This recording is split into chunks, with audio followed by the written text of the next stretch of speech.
Well, good evening, everyone. I think everyone here knows me. Most of you know me as Robin Wormser. The Witness Protection Program says otherwise. You'll never know. Tonight I will be introducing you to, I don't know, a dwindling number of acts. We've had a few illnesses. We had several acts that had to cancel this evening, we're sorry to say.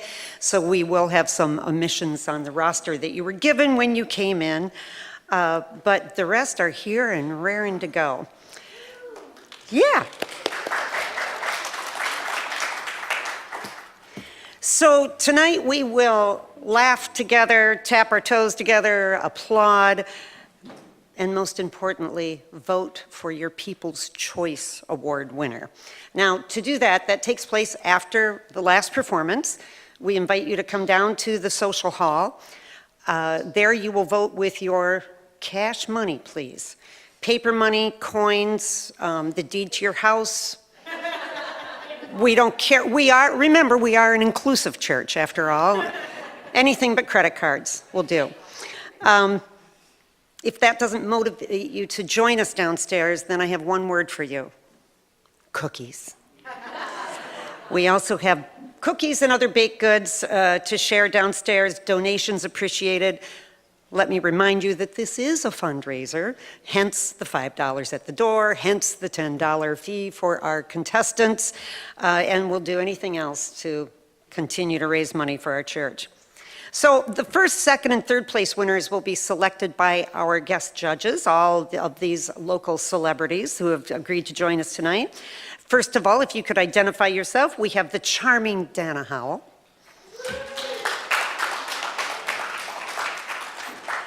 For those of you who don't know Dana already, she is realtor extraordinaire with ERA in Jackson, and she's a semi-pro concert attender. Our next judge is Marcia Bigger. Marcia, there you are. Marcia is a former drama teacher and veteran judge of our talent shows. And then we have our token male, Mike Stacy.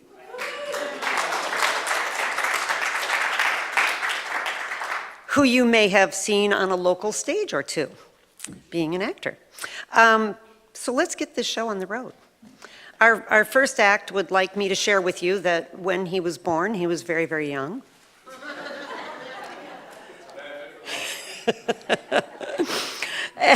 And he is a perennial favorite at our talent shows.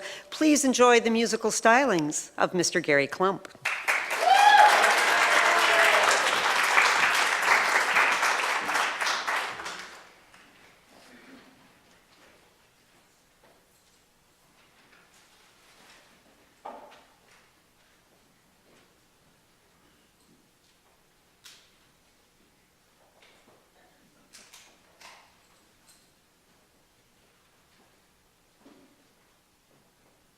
Squawk box. I'm not sure which speakeasy to use, but let's see here.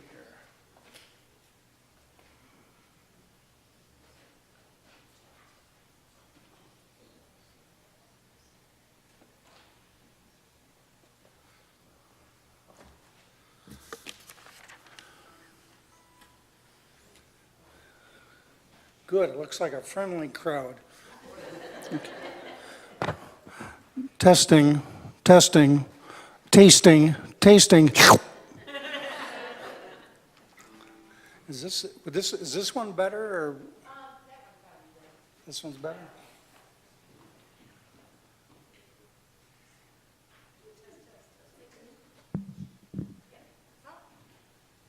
Hello.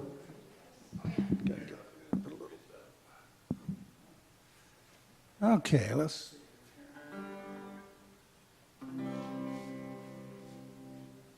I've got a friend. I won't mention his name. It's Marion Schreier. He can't hear me if I whisper, can he? He's got a gal. I won't mention her name unless you want me to. It's Jeannie. She just rolled her eyes and went, whew.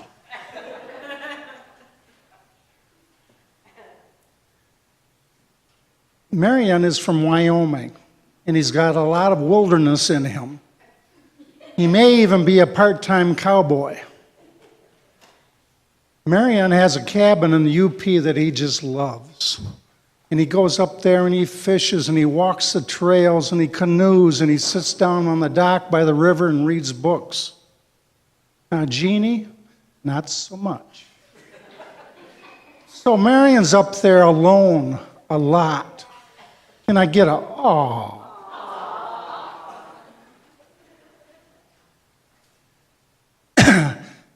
However, these two lovebirds have a secret.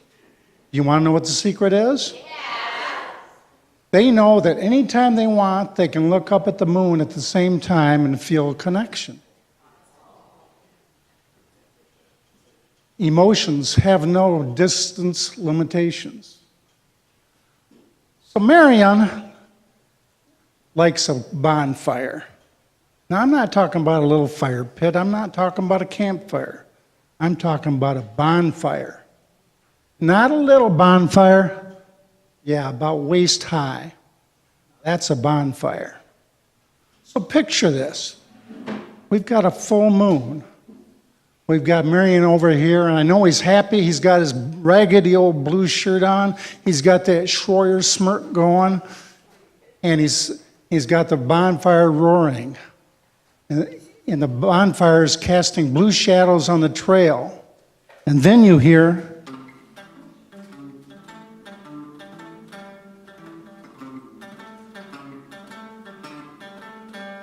Michigan moon keep shining from the starry sky tonight. You know, pretty soon the big yellow moon will light the way back to the one I love. Blue shadows on the trail.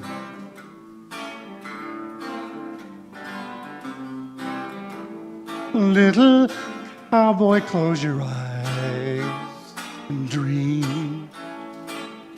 All the doggies are in the corral. All of our work is done. Just close your eyes and dream, little pal. Dream of someone.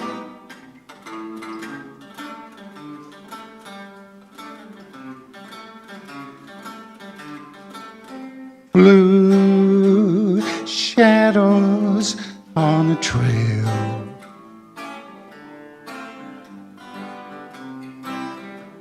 Soft wind blowing through the trees above. All the other little cowboys back in the bunkhouse now. So close your eyes and dream.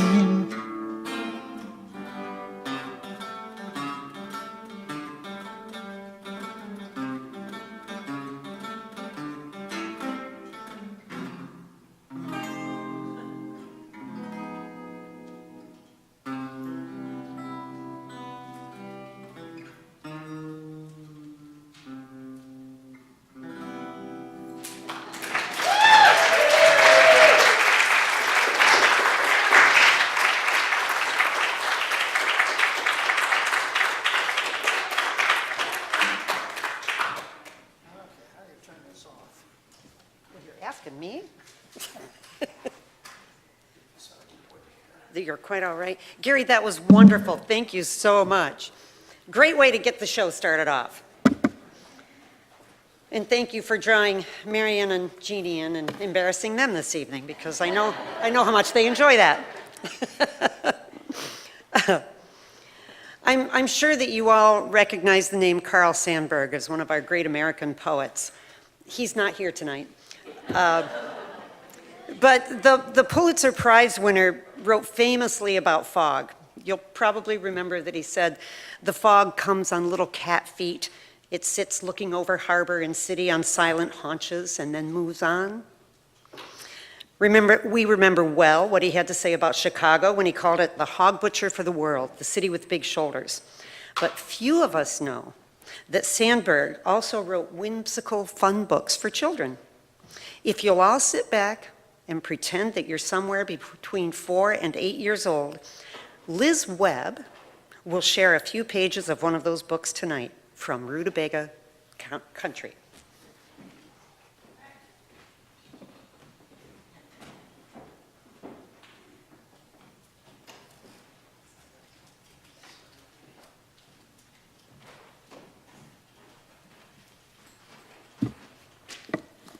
A few days ago, I tried this out on my 8-year-old granddaughter.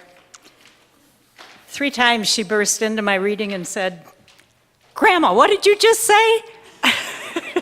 And I thought, oh, that's perfect. Let's do that.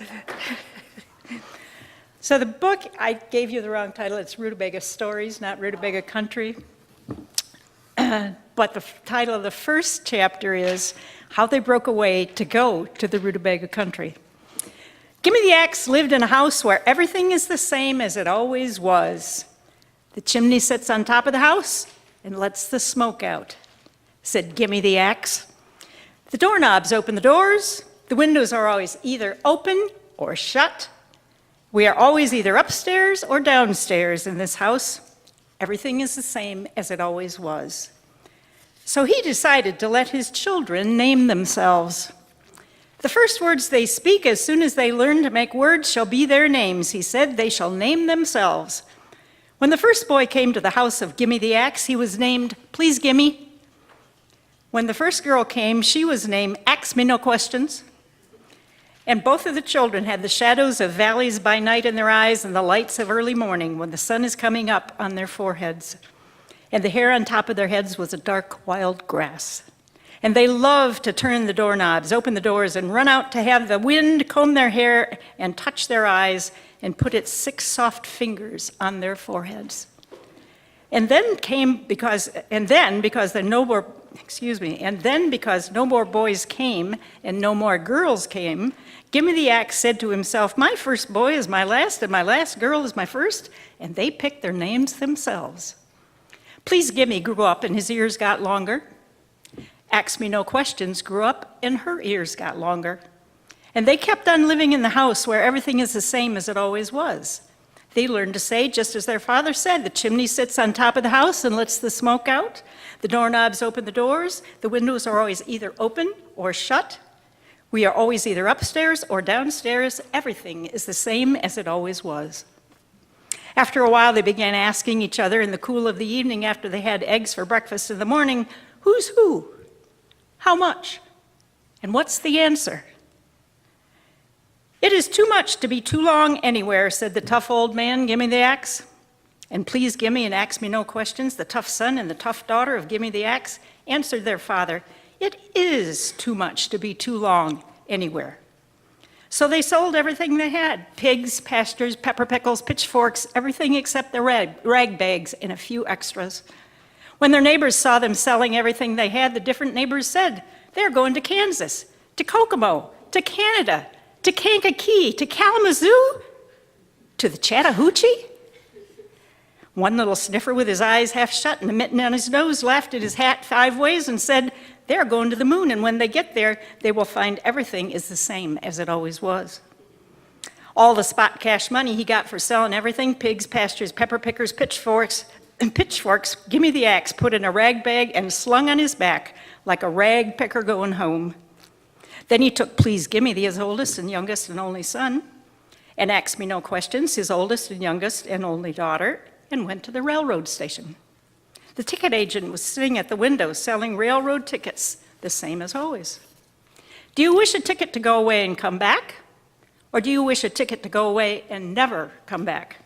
The ticket agent asked, wiping sleep out of his eyes. We wish a ticket to ride where the railroad tracks run off into the sky and never come back, and send us far as the railroad goes, and then 40 ways farther yet, was the reply of Gimme the Axe. So far, so early, so soon, asked the ticket agent, wiping more sleep out of his eyes. Then I will give you a new ticket. It blew in. It was a long, slick, leather slab ticket with a blue spanch across it. Gimme the Axe thanked the ticket agent once, thanked the ticket agent twice, and then Instead of thanking the ticket agent 3 times, he opened the rag bag and took out all the spot cash money he got for selling everything, pigs, pastures, pepper pickles, pitchforks, and paid the spot cash money to the ticket agent. Before he put it in his pocket, he looked once, twice, 3 times at the long yellow leather slab ticket with a blue spanch across it. And then with "please gimme" and "ask me no questions," he got on the railroad train, showed the conductor his ticket, and they started to ride to where the railroad tracks run off into the blue sky and then 40 ways beyond. The train ran on and on. It came to the place where the railroad tracks run off into the blue sky, and it ran on and on, chick, chicka, chick, chick, chicka, chick, chick, chicka, chick. Sometimes the engineer hooted and tooted the whistle.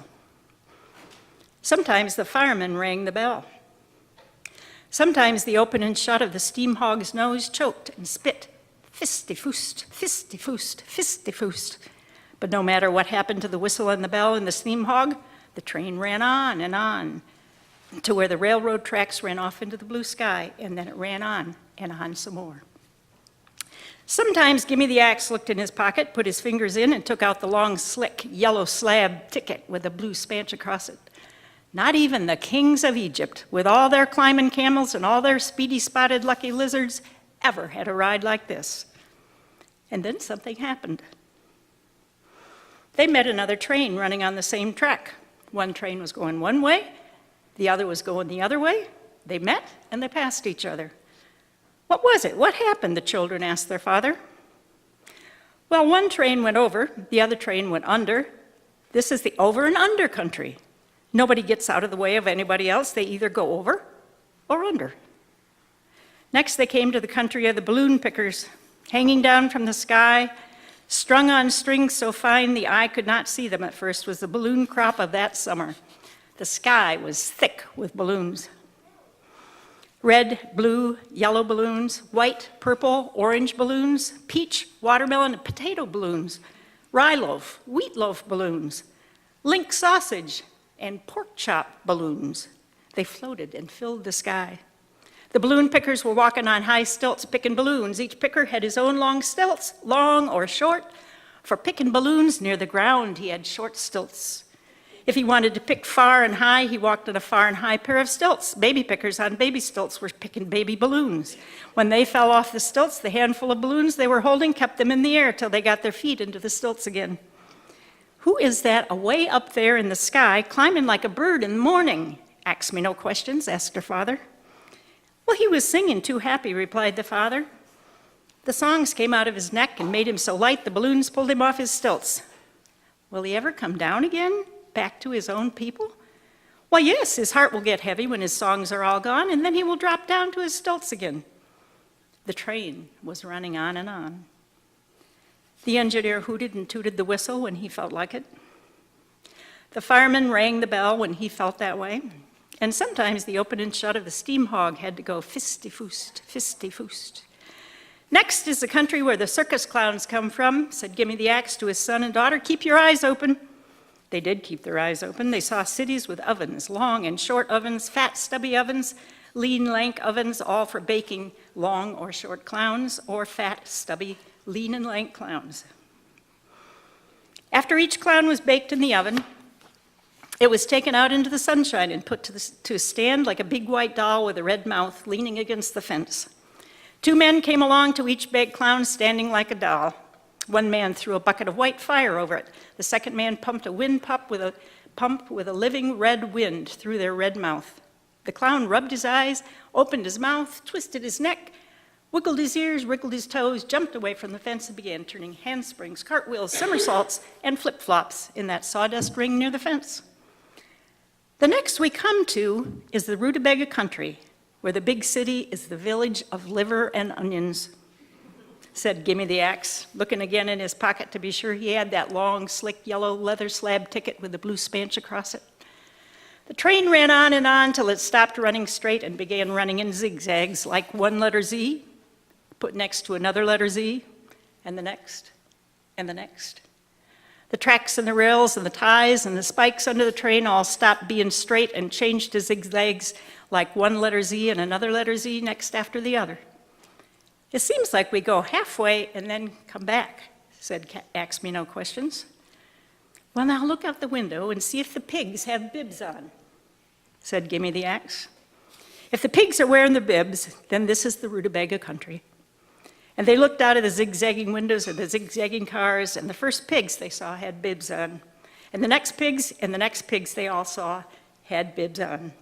The checker pigs had checker bibs on, the striped pigs had striped bibs on, and the polka dot pigs had polka dot bibs on. Who fixes it for the pigs to have bibs on? Please Gimme asked his father. Why, the mothers and fathers fix it, answered Gimme the Axe. The checker pigs have checker fathers and mothers. The striped pigs have striped fathers and mothers. And the polka dot pigs have polka dot fathers and mothers.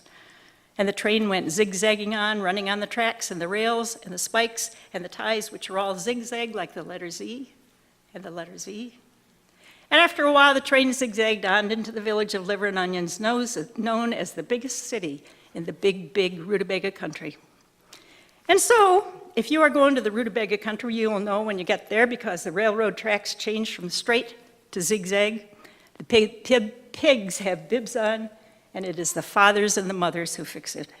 And if you start to go to that country, remember first, you must sell everything you have, the pigs, pastures, pepper pickles, pitchforks, put the spot cast money in a rag bag and go to the railroad station and ask the ticket agent for a long, slick, yellow leather slab ticket with a blue spanch across it. And you mustn't be surprised if the ticket agent wipes sleep from his eyes and asks, so far? So early? So soon? Thank you.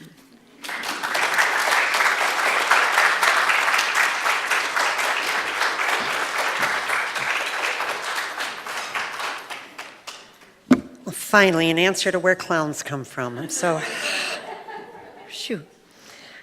Only if you wondered, Liz is a retired teacher and taught for many years, and only teachers read aloud so skillfully.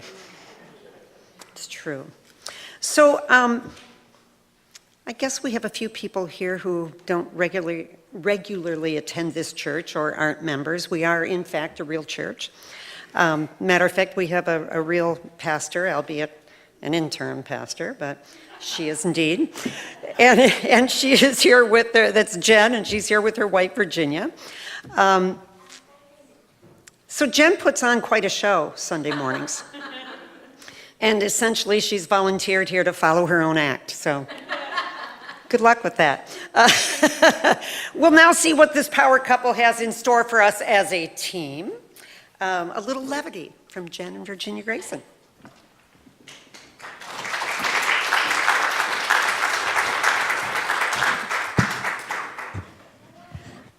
All right, so here's the deal. Reverend Jen came home a few weeks ago and said, so I signed us up for a talent show. It's like, oh, really? What do you think we're going to do for our talent? She said, well, I figured I would tell them a joke. I thought that sounded like a good idea because I love her jokes.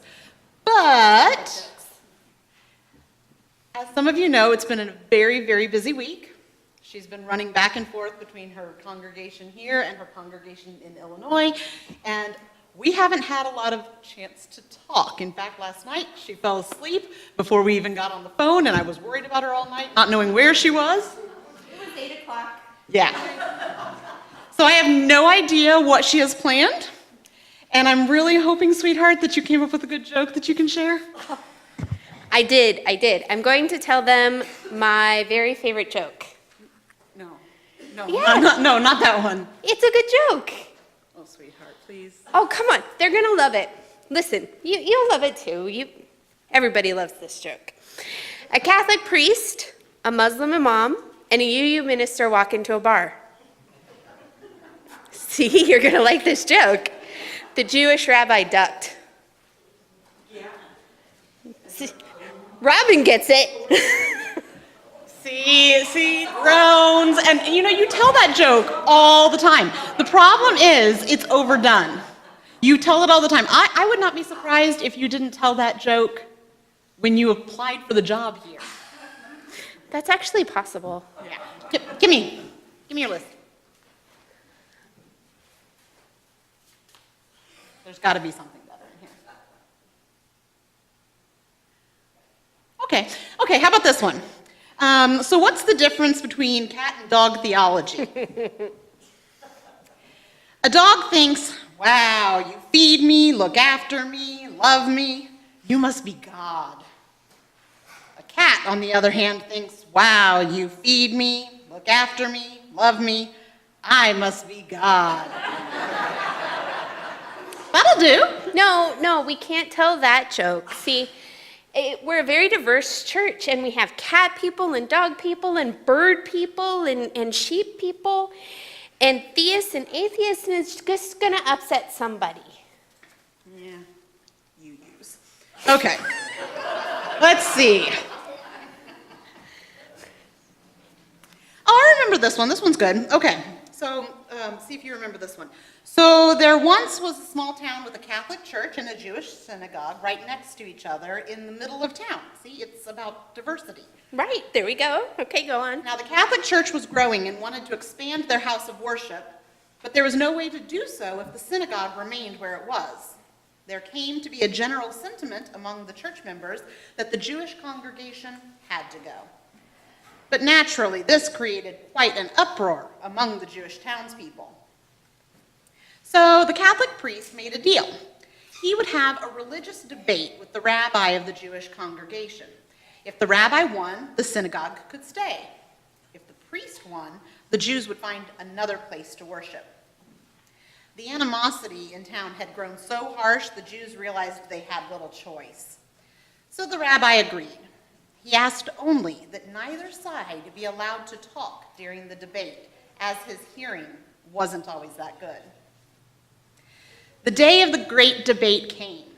The rabbi and the priest sat opposite each other for a full minute before the priest raised his hand and showed 3 fingers. The rabbi looked back at him and raised 1 finger. The priest waved his fingers in a circle around his head. The rabbi pointed to the ground where he sat. The priest pulled out a wafer and a glass of wine. The rabbi pulled out an apple.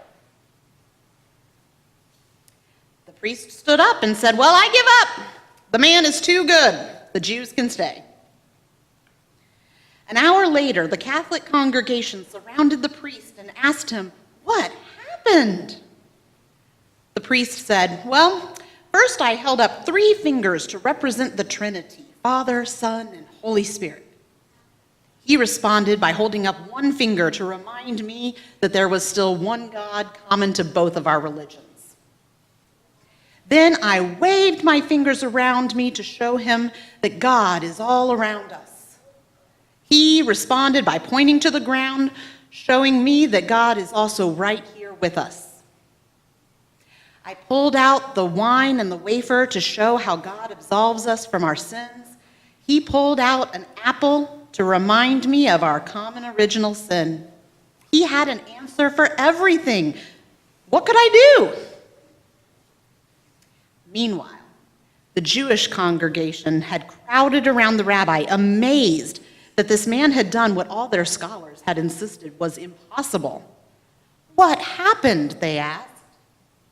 "Well," the rabbi said, "first he said to me that the Jews had 3 days to get out of here. I told him not one of us was leaving. Then he told me we could go find a new place to worship anywhere on the outskirts of town. I let him know we were staying right here."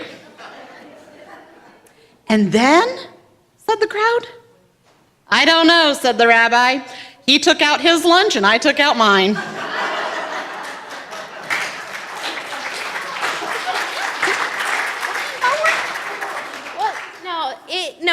No, it's a good joke. It's an okay joke, but I have 2 objections. First, where did he keep that wine? Second, it's too long. There's other people that have to do acts, and we can't tell a joke that's that long. Let me find something. Here's one. I love this one. 2 nuns are driving along a dark highway when a vampire jumps on their windshield. One of the nuns turns to the other and says, "Quick, show him your cross." The other looks straight at the vampire and yells, "Get out of the way, you toothy git!" See? Now, some people might like that, but again, At least lots one of person different liked it. Lots of different backgrounds, though. Not everybody's going to understand the Catholic reference, the cross versus cross. That's a little All little right. complicated. Do you have anything UU related in there? I mean, it I is do. the UU congregation. That's true. I do have something. No. Light bulb joke. I told her she was not allowed to do a light bulb joke. Some good ones. A traveler couldn't find the Universalist Unitarian Church of East Liberty. It's a joke about the church. After looking in the center of town, in the suburbs, and out in the surrounding countryside, the traveler asked a farmer, "Am I too far out for the UU church?" The farmer said, "Nobody's too far out for that church." That's a good one. That'll totally work for them. You've done better. I've heard better. I'm sorry. Clearly, we are not prepared. We don't have any jokes for you today. Luckily, you all have decided to keep Reverend Jen on for another year, so we get a whole year to prepare a real act for you. Thank you.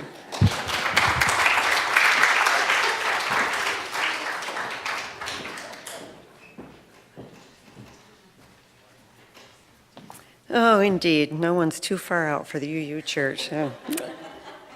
That was very funny, thank you. Our next act, I'm sorry to say, is ill. Robert Reisner will not be performing this evening. So that brings us to the following act. As I mentioned before, we are an inclusive church. So inclusive, as a matter of fact, that our next act identifies as zebra. I'm going to let her explain why she identifies as zebra. But often laughter is the best medicine. And Chris is going to be telling us about her disorder that gets her the zebra moniker. Feel free to laugh. She knows that you're laughing with her, not at her.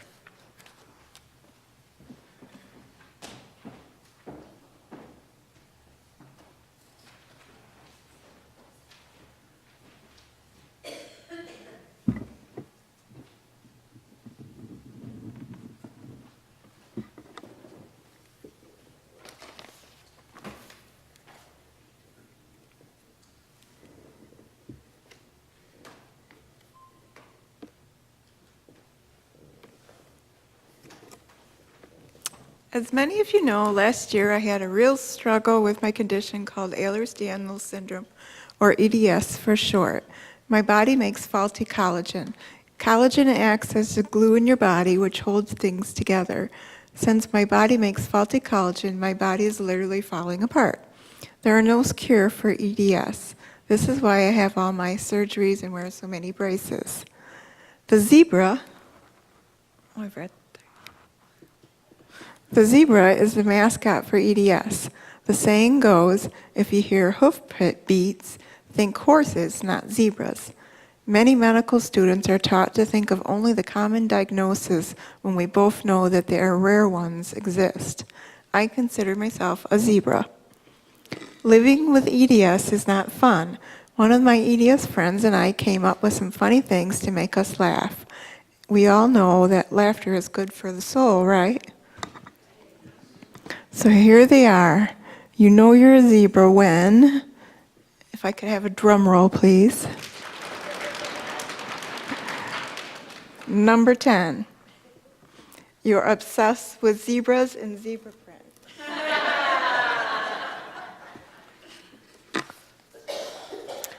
Number 9, you love getting heating pads and cold wrap as gifts.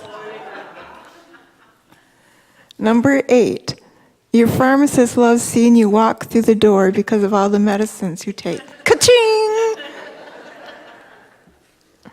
Number 7, your full-time job is appointment attendee and test subject. Number 6, you might be a zebra if you have a big box full of braces that you no longer wear. My box is bigger than my dog. Number 5, Your superhero's name could be Stretchy or Brace Girl. Number 4.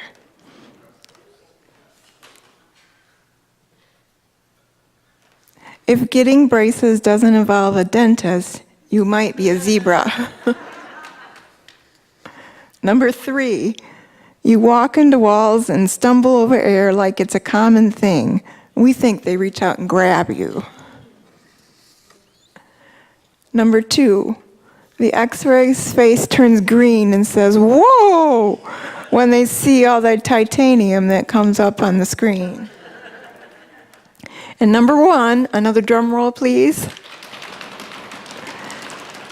You might be a zebra when someone asks you if you have a screw loose, and it could actually be true. Oh, I forgot to put my hat on at the beginning.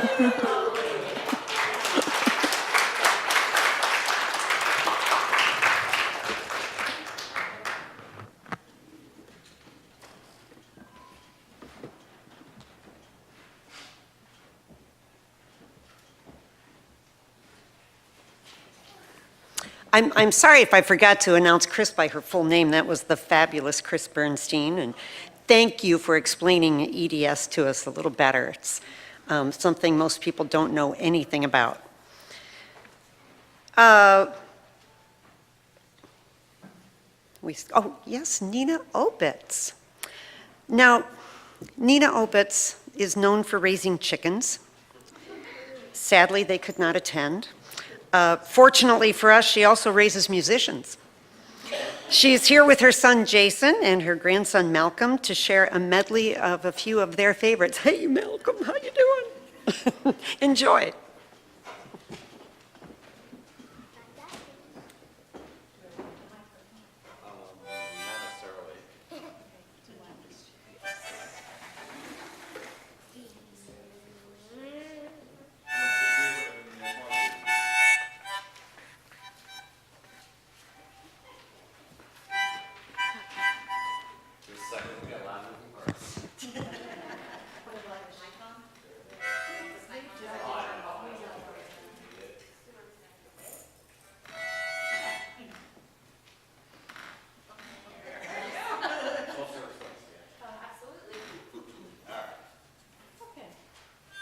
So we're going to do a medley of songs, some of our favorites. And Not my favorites.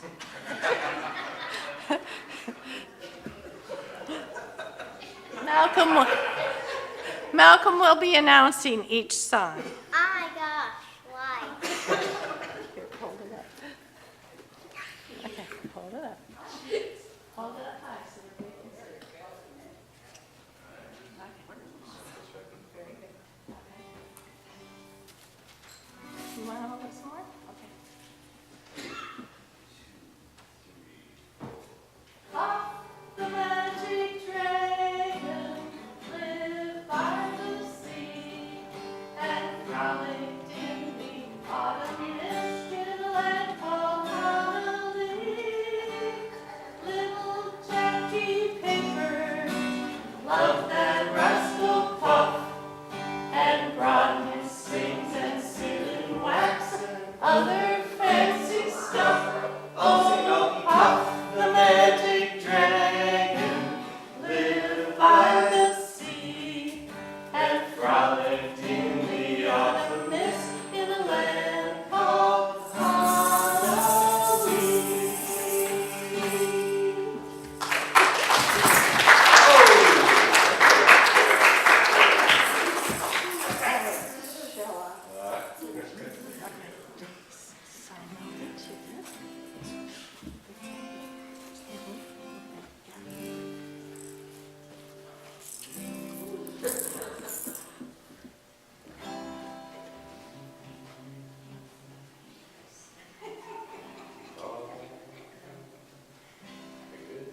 I hate to wake you up to say goodbye.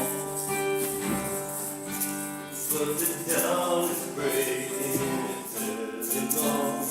The taxi's waiting, it's over the call. I'm ready, I'm so lonesome. No, it doesn't go with this song. This. So kiss me and smile for me. Tell me that you'll wait for me.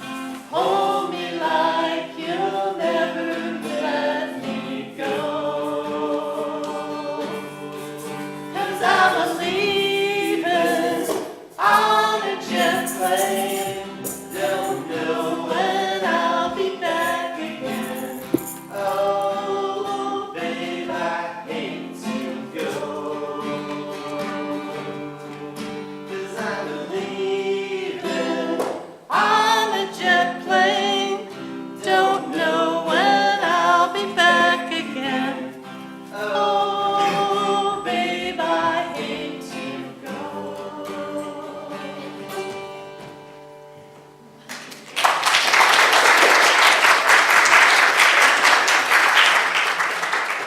Oh, Malcolm, come on.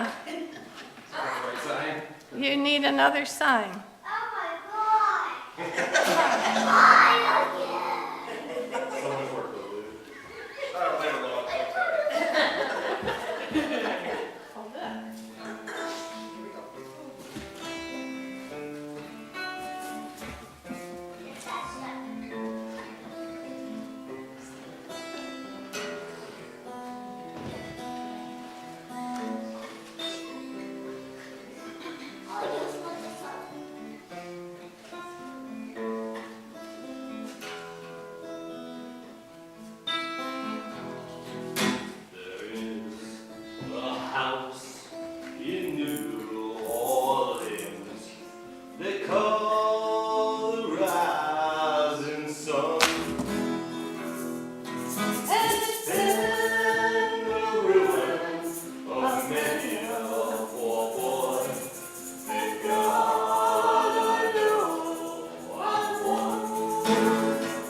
Excellent.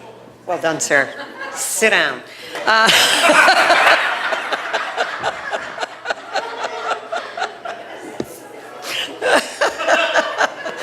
Love ya, but. Yes, Jason, there were a lot of moving parts, and most of them were Malcolm. That was great. Thank you very much. Writing is a talent shared by few but enjoyed by many. Here to share an original poem with us tonight is the Venerable Fred Marshall, and the title of his poem is Available in the Spring, I Hope. Take it away, Fred.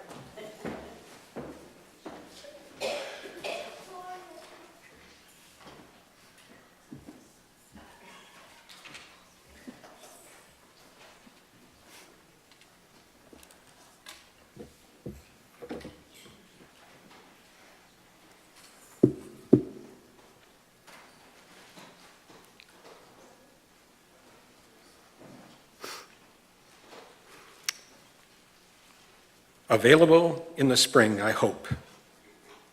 I was afraid this might happen. I peeked inside, I do admit. I have a hoarder on my hands.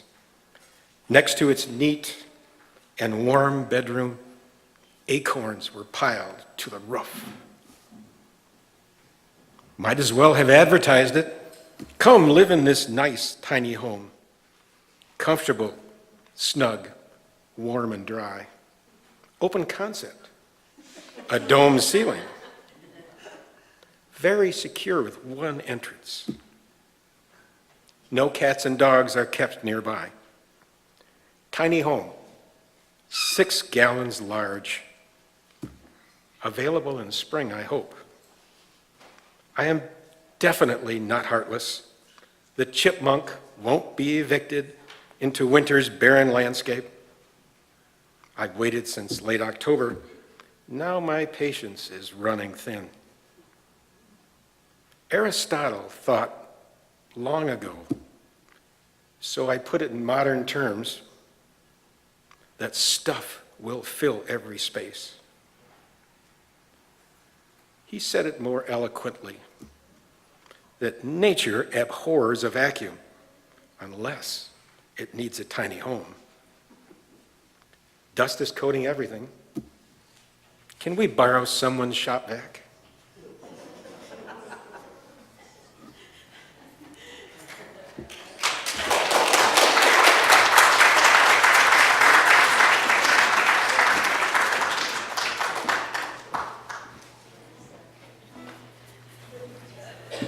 And today we're reminded that spring is indeed on its way.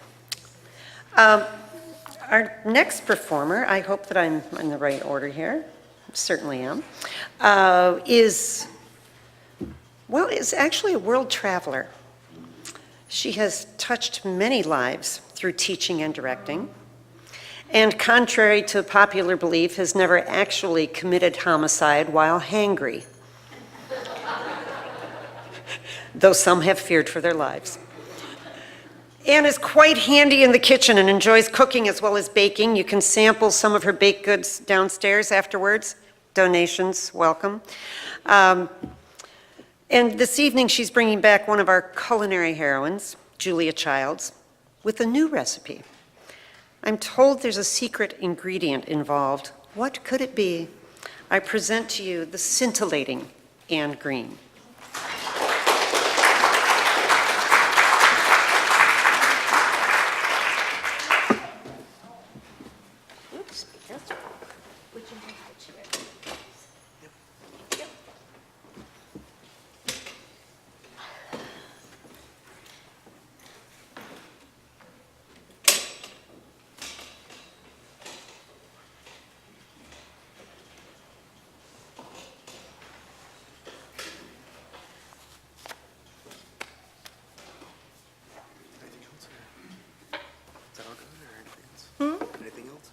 No, that's fine.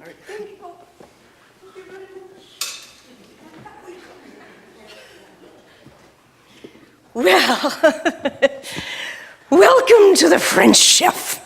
I'm Julia Child.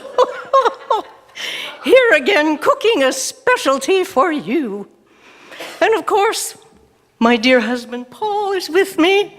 He accompanies me on shows, you know, but he's shy. He's so shy. He's as shy as a morel mushroom. I mean, have you ever seen one, really?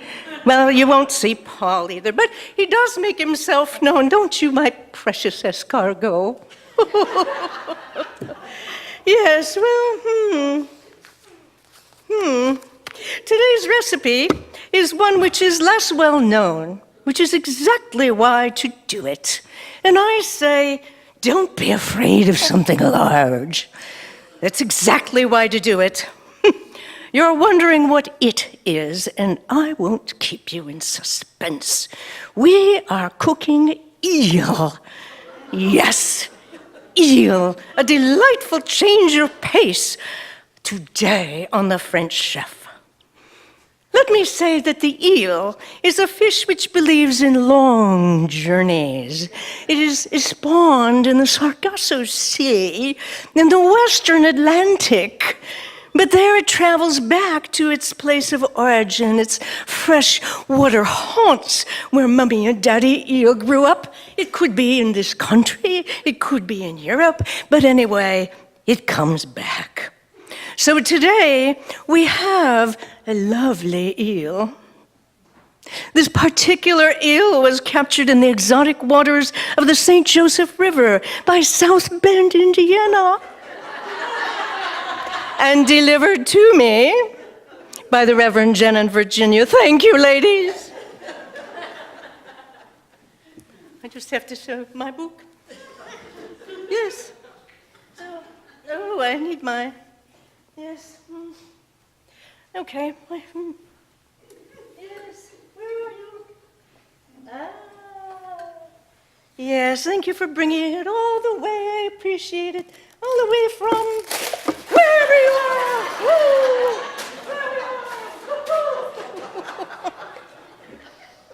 Well, this one's a keeper. As you can see, it's quite large, and with the size, I think it could feed most of us here.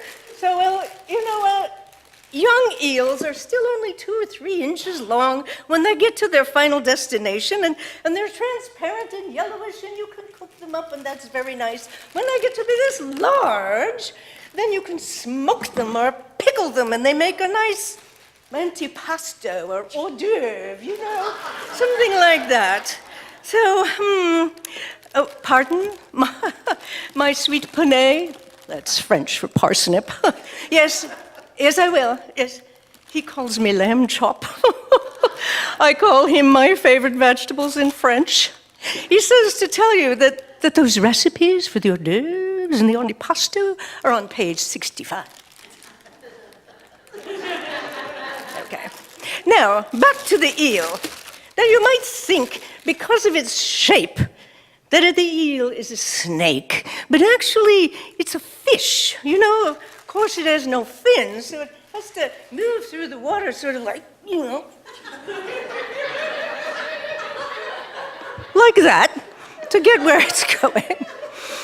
Anyway, a really fresh fish smells good, like it came right from the sea. But you can't really do that with this eel. Sorry, ladies, you're in St. Joseph River and all, but you can pretend, and the fish feels firm. You know? Today, we're going to poach Mr. Eel.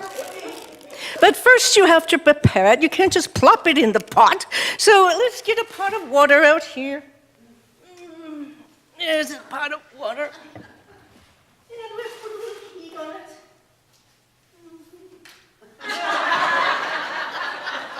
Yes. We get it going. Maybe even turn the heat up a bit. Just want to do it. You don't have to get the idea. At any rate.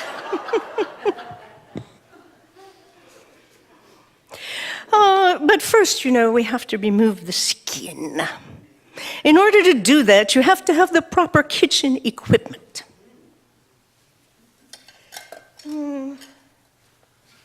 Yes. Yes, yes. Yes.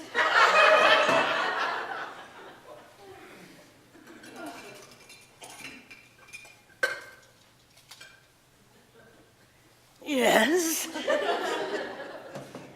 So, here we go. Well, okay, as with cats, there is more than one way to skin an eel. A fresh one, we prefer the following. First, you slip a noose around the eel's head.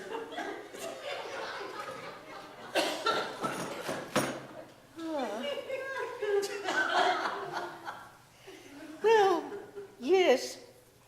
Somehow it was a, well, you know.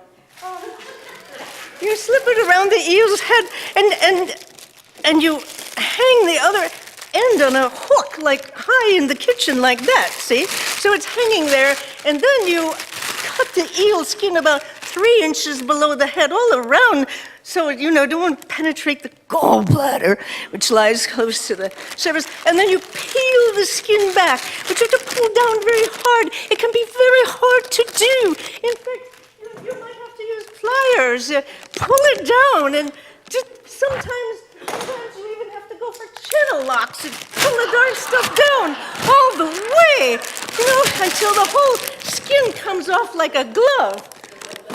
And then you clean it. It's not even clean yet, you know. You clean it by, you slit the white belly. I use tin snips myself, you know. Yes, my sweet chou-fleur. French for cauliflower. Okay, I will. Paul, ever the detail person, says that if you want to refresh your memory about all these directions, you could look at page 355 in the cookbook. You don't think I'm making this up, do you? Well, as I was saying, you take the rope off before you cook the thing.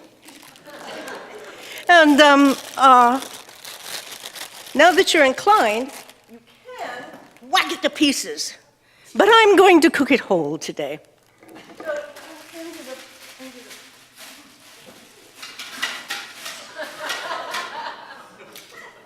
Okay. Eels, by the way, are poisonous unless cooked, so they are always cooked. I want to tell you that eel served in the Japanese manner is called unagi, and it's sliced and served on a bed of rice. And if this appeals to you, talk to Lynn Hightower. She's been trying to drag me to Akasushi for weeks, and I just really can't go.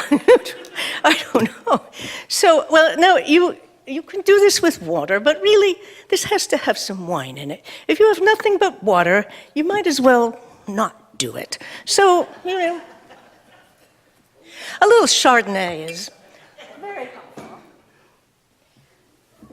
Oh, it always helps the eel. Yes.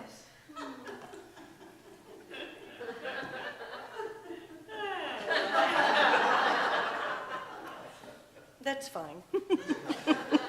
So,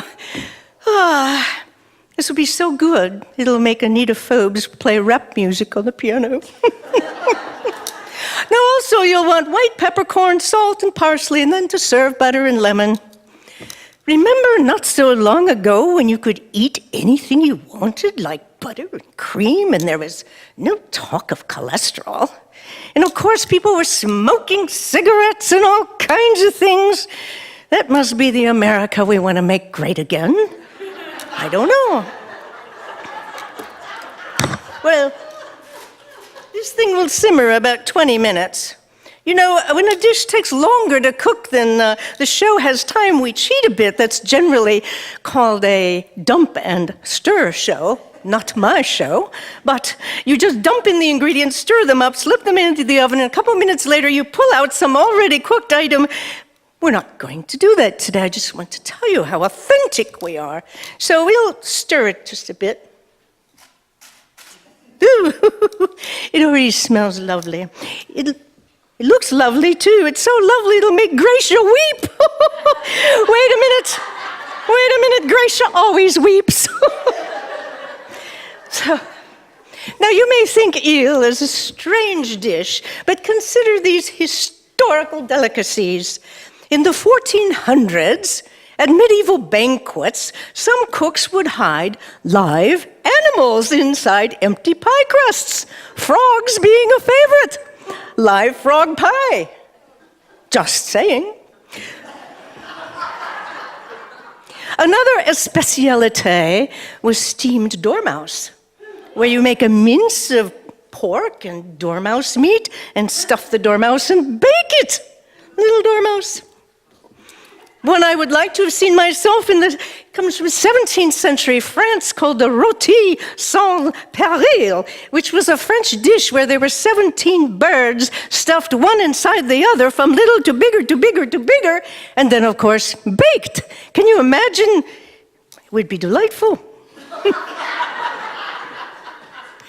And even in the 20th century, which some of you may remember, there was a dish made from liver, sausage, and mayonnaise paste. You make a paste, you put it around a jar to mold it, and then you frost it and decorate it to look like a pineapple. How many of you had that?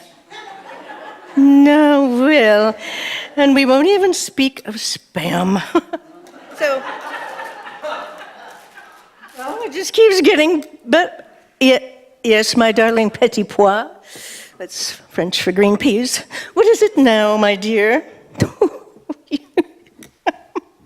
He says the eel is so lovely, it'll make Lynn McLean speechless. No, you wag, I don't think so. Now, while it's cooking, we can prepare the serving platter. If you are growing your own garden, it's nice to have fresh lemon and tomato. I don't have a garden, so I'm pretending that the lemon and tomato come from the garden, but they really come from Polly's, you know. So, but when it's done, it'll be beautiful on the platter. It'll be so beautiful, it'll grow hair on Tom Pepper. Just saying. You know, in France, cooking is a serious art form and a national sport. So we must consider one of the greatest eaters of all time, King Louis XIV, who was renowned, among other things, for his enormous appetite. By the time he got to his evening meal, which was served generally about 10 p.m., he must have been starving. His sister-in-law said he could eat, I'm quoting, 4 plates of soup, a whole pheasant, a partridge, a large plate of salad, 2 slices of ham, mutton au jus with garlic, a plate of pastry, followed by fruit and hard-boiled eggs. Well, I mention him in particular because we have members of our congregation here, Dorothy, Carol, who is right here tonight, Wesley, Rose, who is here, Debbie, who is here, who are descendants of people who fled France when Louis, a good Catholic, was busy wiping out the Protestants or Huguenots. Well, thank goodness he got up from the table now and then to harass the Huguenots, otherwise we wouldn't have the Smith family to be with us in this congregation.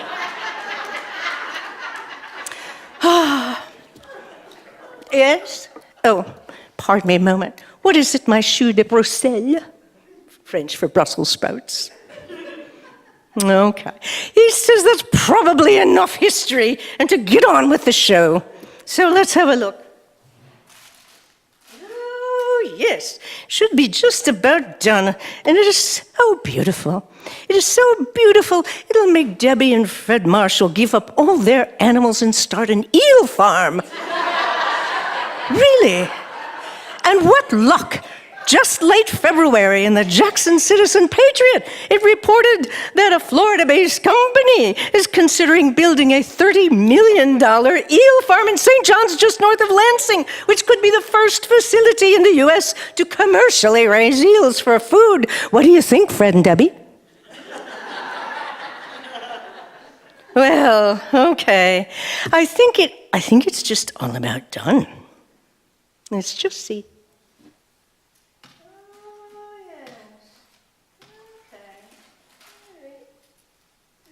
When it is all said and done and the whole thing is poached to perfection, what you end up having having is really an excellent pair of leather-like flats, which you can size to fit any foot, you know. So there you have it.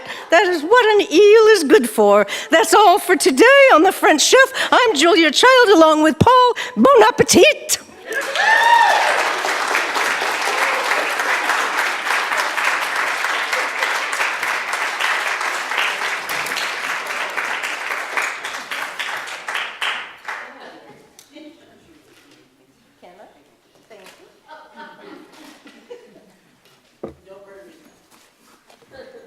No. Oh. Really? Sorry. Touchy. Oh.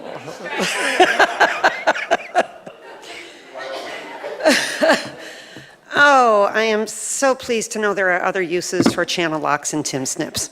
I hate those one-use items, you know. Thank you, Anne. So that brings us to our final act. I was going to say another young performer, but our other young performers bailed on us. So our young performer this evening, besides Malcolm, not as many moving parts this time.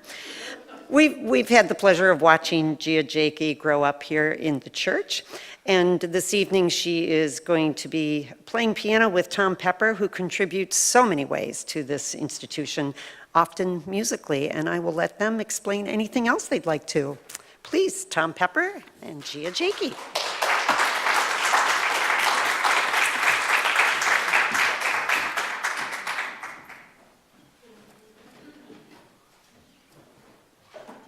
This is an Ole McGoody. It's a little bit out of season, but remember it's going down to the teens tonight, so appreciate that feeling. We can use your help on the very final notes. I'm going to try to have enough coordination to stick my hand up and do this. I would like you to wing like horses. So can we try this? All right.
What a great way to wrap up our evening. But it's not over yet, folks. It will take some time for the judges to tabulate their votes and for our, whoever they are, to count the money in our jars downstairs, a while to collect those votes and cast your ballots in the form of money downstairs, and enjoy some snacks. And we will gather back together when we've had a few minutes to get all that organized. Thank you. Let's go downstairs.